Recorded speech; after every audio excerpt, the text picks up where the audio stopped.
দেখো ভাই, বাজারে বসলে অনেক ছ্যাঁচড়া কাস্টমার আসে, দেখা যায়। আজকে একটা এরকম কাস্টমারের ঘটনা তোমাদেরকে বলছি।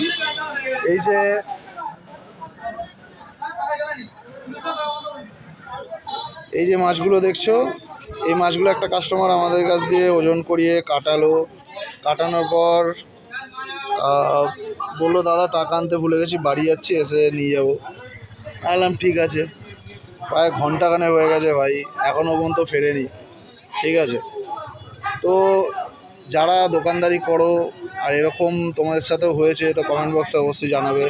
আর যদি এরকম ধরনের চেনা জানা লোক তোমাদের আশেপাশে থেকে থাকে, যারা বাজারে এসে এই ধরনের জিনিসগুলো করে, তাদেরকে অবশ্যই ভাই ট্যাগ করবে। তাদেরকে একটা কথাই বলতে চাই যে ভাই, দোকান থেকে ডাল কিনে খাও।